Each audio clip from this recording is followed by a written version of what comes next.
The way this show ends just made me flat out depressed. What's up guys, Food Nerd Lover 47 here, welcome to Watching for the Plot. What I essentially do is troll through the catacombs of the darkest parts of the internet to find animated erotic videos and I criticize them on the internet because no one else wants to hear me talk about it in the real world. But if you do, subscribe for more.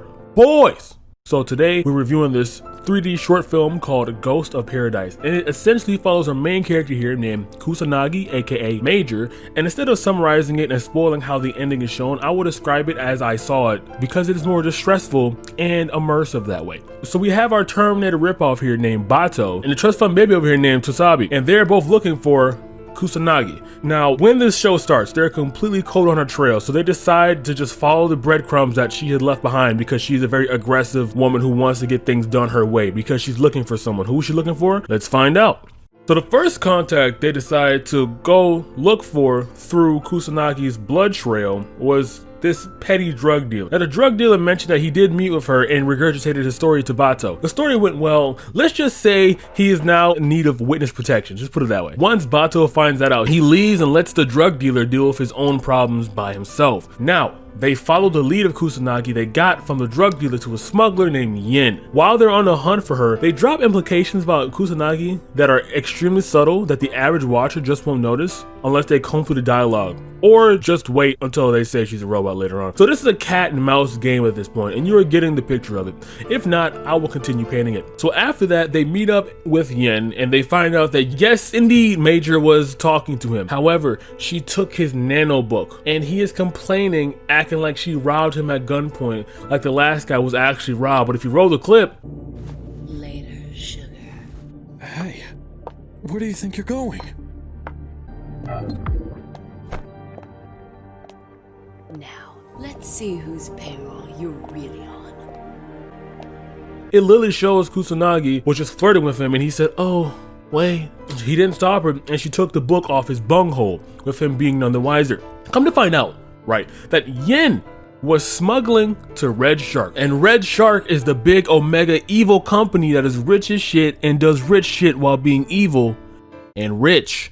Now we find out why Major is on this solo mission to nowhere. She's trying to find this acquaintance of hers named Yumiko. It could be her fellow bot that was made in the factory, it could be her daughter, or it could even be her niece, a family member. I don't know. But the reason we are giving this info now is because Kusanagi is reflecting about going on to her final part of her mission, i.e. Singapore. Because according to the research, and this annoying ass bot named Tachikawa by the way, Yumiko was last seen near a Red Shark building by the name of 202 Kenshin, whatever that says right there. I cannot see what that says. I'm sorry, I can't, alright? Sue me. And of course she isn't afraid to use a little intimidation after not getting away at first, obviously. And the said contact that was in Yin's nano book was this guy here. And the moment Major asked for a ride, this boomer said, hey honey, I can give you a ride if you give me one, you know what I mean, smiley face. She threatens to break his arm, obviously. And then now she's on her way to Singapore. Bato and his crew pull up right behind him and meet up with the same Jeffrey Epstein-esque boomer smuggling exporter here, and they find out that Major was caught up in a prostitution ring trying to find Yumiko.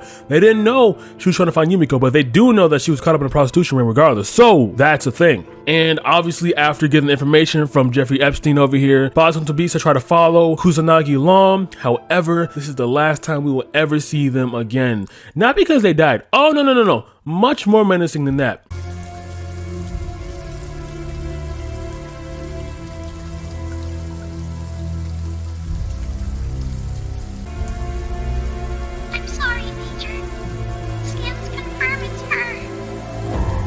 So, boom. Yes, okay?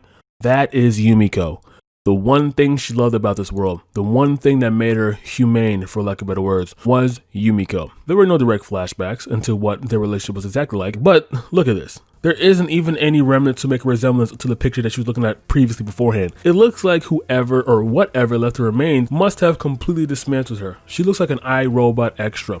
Rip. So now she is full of rage and needs to let it out on someone. And this someone happens to be the entirety of the Red Sharks militia because they are looking for her just as much as she's looking for them. And next thing you know, bing, bang, boom, an epic fight scene is now inbound. Major is going off, essentially a 1v50 like a solo battle royale. And after that, she heads to a building where she's doing something, which I'm gonna be honest, I don't know what she's doing. She's on a laptop. I guess she's like trying to hack the mainframe. What is going on here?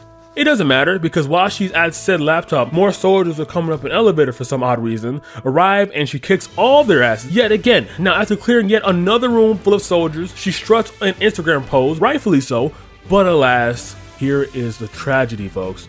The fall off. One of the soldiers that she beat relentlessly, one of those nasty, weaselly little pigs, was strapped to the teeth, strapped to the nines, pulled the trigger on a suicide vest, blew up the entire building, and she falls down 50 floors to her death. Or so we thought. So she's completely in tatters now, and it's revealed that she is a robot. She's just completely malfunctioning because she took like a 50-story fall, and a mysterious figure comes to pick her up out of the dump.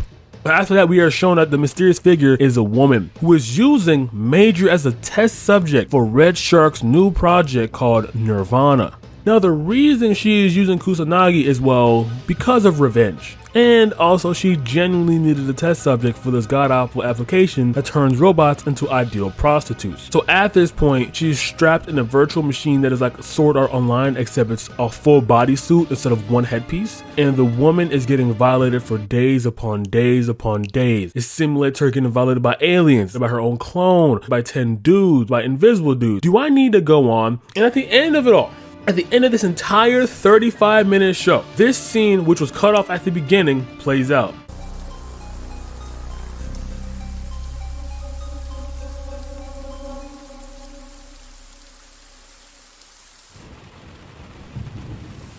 I like what I'm seeing. You like what you're seeing? And here's why. It's because this badass soldier Kusanagi has been reprogrammed and broken into being a prostitute. Holy fuck.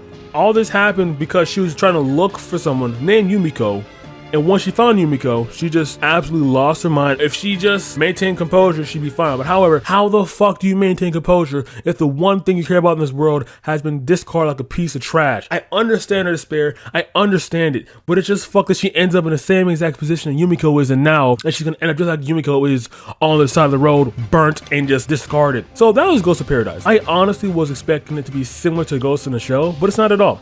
I'm not even disappointed. The animation was on point for the most part, and the desperation, despite lack of showing how desperate she was via flashbacks, was very apparent in every single action she did. It was emotional, but short enough for me to binge it in 15 minutes on double speed. The dub was amazing, the OST was on point, and hell, even Bato's beefy ass, he looked kinda cool. The only problem is sometimes the music would drown out the dialogue every now and again, but for some reasons the dialogue that would be drowned out would just so happen to be irrelevant anyway. It's almost like they planned it that way. Crazy. Alright guys, I don't have an outro, but if I did, it wouldn't matter because no one makes it this far into the video. Good night. Thanks for 160 subscribers, by the way. Jesus Christ. You guys are insane. What the hell? Holy fuck. Thank you.